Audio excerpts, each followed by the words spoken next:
PFT Live, Monday, September 15, 2025 in Cincinnati. Right? Is Cincinnati. That's how Cincinnati. That's how Big Effort says it, right? Cincinnati. Yeah. And he grew up telling me that's how you say it. The right? big cat, and then you got around other humans, and they're like, "What's wrong with you?" What? And then I got in the business for a while. Would even say Cincinnati, and people would be like, "Yo," I see it on social media. It's Cincinnati. What the hell are you talking about? And then I tell the story. I mean, man, my dad, who grew up not far from there, he couldn't even say it right. Well, they played in Cincinnati yesterday, the Jacksonville Jaguars and the Cincinnati Bengals, and it was a back-and-forth affair. It was a crazy one. There were ups, there were downs, there were highs, there were lows, and even with Joe Burrow knocked out due to injury, and we'll talk about that in a minute, but Jake Browning had to come in, and he overcame not one, not two, 3 interceptions, bad throws, bad decisions, but ultimately the Bengals pulled it off, in part because the Jaguars made plenty of bad decisions and blunders of their own. Yeah. It's the Jaguars, when they play their best, are impressive. That game was there to be had yesterday. It was. I mean, they were the better football team. It's amazing. The Bengals are 2-0, and they've been outplayed in both football games, in my opinion. The Browns were better than them last week. The Jaguars were better yesterday. But the Jaguars, being a younger team, new head coach, finding their way, capitalizing in moments to make sure you control a game or put a team away, that was an issue. It was an issue. It certainly was. I mean, from the get-go, the Jaguars go right down the field, score a touchdown. It's 7-0.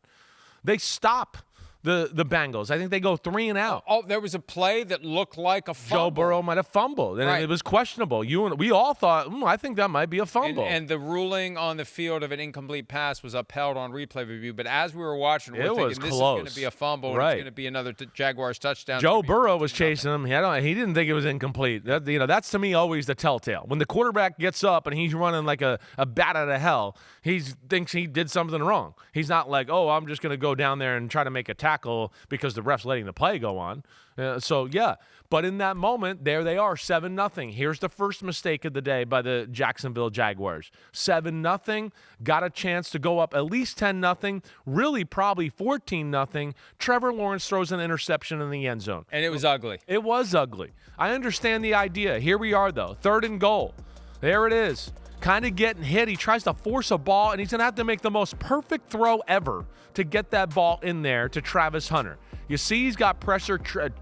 Trey Hendricks showed up a few times yesterday in some big moments, and that was one of them right there.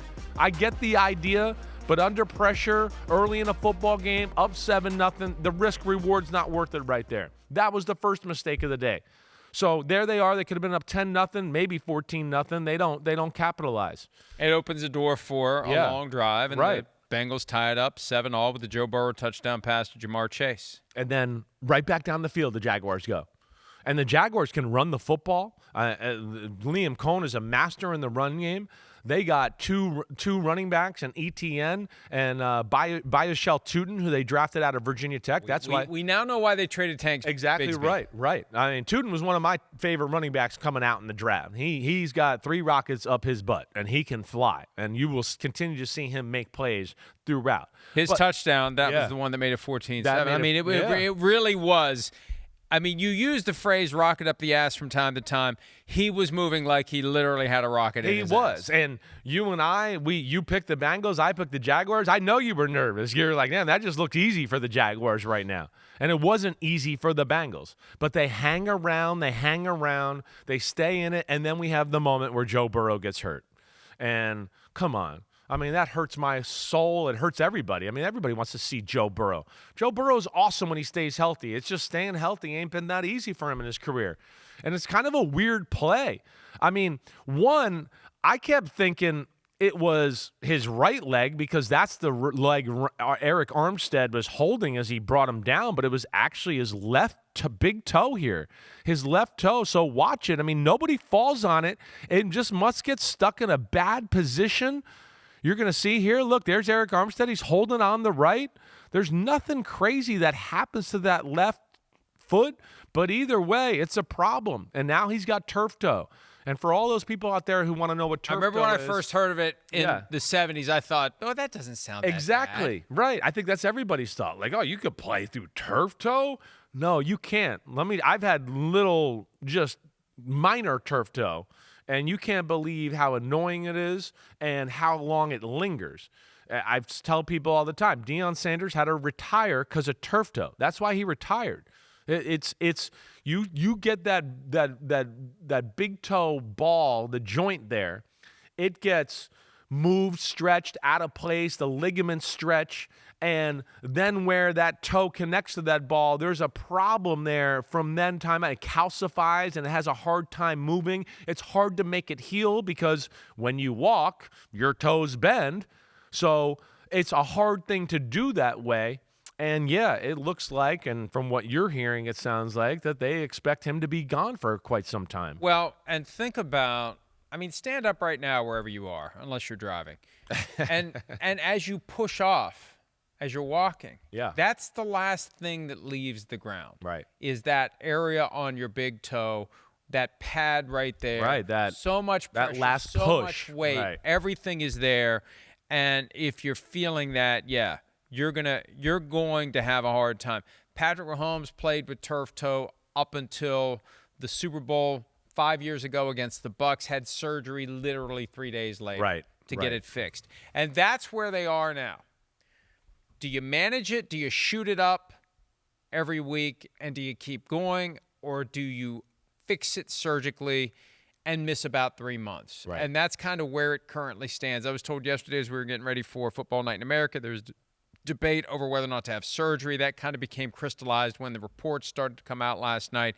Dr. Robert Anderson, and hey, surgeons like to surge. they want the scalpel. Right. They don't want the needle. And we'll see where it goes. And look, Joe Burrow is going to have a say in this. It's not like the Bengals are going to say, you must get surgery. If he wants to try to play with it, they'll let him try, I suspect. But it's not going to be easy, and he may just decide, screw it, we got to do what we have to do. Because the sooner I do it, the sooner I come back, and I'm good to go, and we can finish strong. 3 months, that gets us into December. The season's not over. There's still a few weeks left. Jake Browning, if he can win enough games, they may be in striking distance. But this is the third significant injury for Joe Burrow in his career. He had the torn ACL as a rookie. Then in 2023, he had the wrist where, remember, there was the video of him with the sleeve and, oh, why isn't he on the injury report? And then that night, there went the wrist. Right. And last year, he was physically fine. The team wasn't. So there we go. A big blow. There we go. Jake Browning's one of the better backups in football. We saw that, but he's not Joe Burrow. 4-3 as a starter. Right. Throws 3 interceptions yesterday, and they still find a way to win the football game because of Jacksonville dumb crap they did, okay? Let me just continue down my line of dumb Jacksonville crap. Liam Cohn woke up this morning in a sweat, I can promise you, going, oh, my God, I can't believe we lost that game. I'm sure he's had to punch his pillow or take some stress out some way. So I hope he has a stress ball as he's driving into work where he can just grab it and do it, because here they are up 14-7. Here's another mistake I'm going to throw into you. Trevor Lawrence throws 2 interceptions on the day. We showed the first one. The second one was not his fault. Brian Thomas Jr. alligator-armed a ball down the middle with a defender not very close to him. He did throw him into 2 guys. Did. There were 2 guys there. But I'm always reluctant to accuse someone of alligator arm. I got you. I got you. But there were 2 guys coming right at him. I mean, it was kind of a little hospital ball that Trevor Lawrence He was going threw. to catch it. It wasn't like bang, bang, though. He was going to catch it and be able to get his feet on the ground and do that. It was a little too alligator arm. Either way, it's 14-7 now. It goes to 14-10 with the interception. The Jags drive down the field. They do some good things. Trevor Lawrence tried to throw another interception that was bad, okay? That got overturned because Geno Stone dropped it.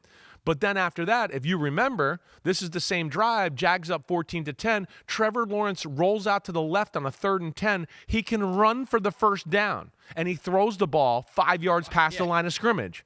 To where that's where he sometimes and was arguing afterward, like, did you not realize? I said his Madden awareness rating has now plummeted to 15. That was very funny when you said that. I mean, how can you not know? You're a quarterback. How do you not know you're 5 yards past the line of scrimmage, and then you're arguing with them about it? I'm with you. So there's another moment in the football game right there where you go, oh, wow, they should be up more, but now it's only 17-10 because, again, if he just runs, it's going to be first down and goal. And, I'd like to think they score. But then as we go into the game, of course, there's other opportunities. Now they've let Cincinnati hang around. And Jake Browning starting to get into a groove. Yeah, he makes a few more mistakes, certainly. But then we get into later in the football game. Here and now, it's 24-24 later in the game. Miraculously, it's 24-24, even though the Bengals have thrown 3 interceptions and Joe Burrow's not in the freaking game. It's incredible. We get down there close to the red zone. They have a second down pass, and I think we got the play, guys, with here it is. 2nd and goal, play action. This is your chance. Take over the game. God. Right through De'Ami Brown's hands, who's been very good here through 2 weeks. But this has got to be caught in this moment. Drop the pass there. Have to settle for a field goal. Now it's 27-24 instead of 31-24 and having the pressure on Jake Browning to go, hey, you're going to have to go down the field and score a touchdown. And then we have off of that the crucial analytics, baby. Right. 27-24 Jags later in the game here. They're going to decide to go for it on 4th and 5. I can't disagree with this decision more. It's 4th and 5. You're up 3. There's 3 minutes and 43 seconds. Liam Cohen makes a comment that it's 100%. The analytics say go 100%. I don't, again, this is where the numbers, coaches only seem to use numbers when it benefits them in an argument. And then other times they're just like, well, there's all these other elements that went into it. And I just don't agree with this call. You go up by 6. You put the pressure on the Bengals with a backup quarterback. Exactly. Right. To go down and have the pressure of a touchdown. Now, people are going to go in defense, go what? Well, they scored a touchdown. Well, let me explain. Context matters, all right, in the world. We lose context a lot. If you're a quarterback and you only have to go down and kick a field goal, there is so much less pressure for what we just talked about with the Cowboys a minute ago. They have a good kicker. They're like, well, we just get around midfield. He's the guy that made 70 in the preseason. Exactly. We just get around midfield. We'll be okay. Okay, now you get past midfield. You're in field goal range. There is no more pressure on the offense. Everything goes back to the defense now because now they're holding on for dear life going, wait, they got the field goal to tie the game. We got to stop them from scoring a touchdown. And within that, of course, they get down the field. They get down close to the red zone. I think Jacksonville should have let them score instead of trying to play tough defense and let the clock run out. And, of course, they ultimately score and go up 4 points and win the game. And just too many blunders for me for Jacksonville. The analytics stuff, and here's what happens. Because the teams now all have analytics departments, and as your buddy Lombo said when he was throwing darts at NFL teams when no NFL team wanted his buddy Bill Belichick, so we act like we don't want them. He did take a shot at Tony Khan indirectly. Right. There are teams where the owner's son runs the analytics department. Right. Well, if Tony Khan runs the analytics department, if you're Liam Cohen, you better do what the analytics are telling you to do. So a lot of this, when the coaches come out and defend it, they know that's their safe harbor because they're doing the thing. It used to be if you did the conventional thing from the perspective of the fans, that was your safe harbor. Right. Now the safe harbor is to do the thing that the mathematics experts in the building who have the ear of the owner are expecting you to do. So who don't know football all that well, but they just know numbers. And There's this is their way for that. to go in. There's a formula This is for their that. way to act like they know. And the owner and the GM know now because we have numbers. And that's just not that way. Every time we point out, but you had Jake Browning, not Joe Burrow. That's factored into the formula. Bullshit. Okay, it's a formula based on thousands of iterations in the same down and distance with the same amount of time. Right. And if you have the luxury of doing it thousands of times, okay, we're going to get a little incremental bump. But you know what? If you're Liam Cohen, you ain't going to be there unless, of course, you're doing what Tony Khan's analytics department tells you to do.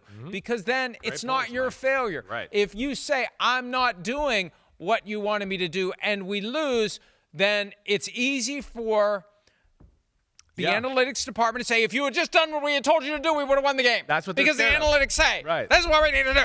It's the analytics. That's what the coaches are scared of. That right there. Shove it up your analytics. Yeah, I'm with you. So you And you're right, too. Like, what are you doing with your timeouts? What are you doing not trying to preserve your ability to go down the field because the Jaguars are moving the ball? Exactly right. Look at what the Cowboys did with 19 seconds left. And, well, they would have needed a touchdown. That's the thing, because the Bengals went up by 4 to cover the 3.5-point spread. It's incredible. My best bet. I mean, all of it. It just, not only should they have won the game, they should have covered it. I mean, it just is unbelievable. I'm cursed early in the season. How about the tush push that the Bengals used, too? And I talked to Browning after the game. Okay, he's never practiced that play. And I said to him, I mean, it really wasn't the tush push. It's like throw your kid into the pool. Yeah, that was more pure quarterback sneakers. He lifted him up. He lifted him up and threw him. It was dirty dancing. Unbelievable. Yeah, and he did have the time of his life. And he said, hey, I don't squat 500 pounds like Jalen Hurts, so I need all the help I can get. Yeah, well, that's what I mean. Nobody can do it like the Eagles can do it. They're just a different animal that way. We got on Jacksonville there. We got to give Cincinnati a lot of credit. First off, Jake Browning, when you throw 2 interceptions as a quarterback, it's hard to throw the ball and be aggressive, especially when you're a guy that's not a starter and got a lot of pelts on the horse or the wall or whatever, and you're going, wait, I don't want to be the reason to lose the game. So the fact that he stayed aggressive and still made plays and led them to 21 points in the second half, give him a lot of credit for that. The other thing we got to talk about with them is just we got to talk about Jamar Chase a little bit. Because Jamar Chase is incredible. He continues to be the best receiver in football. And it was not bombs away or crazy sexy yesterday. It was just like 10 here, 15 here, 20 here, 10 here, 8 here. I mean, he is amazing.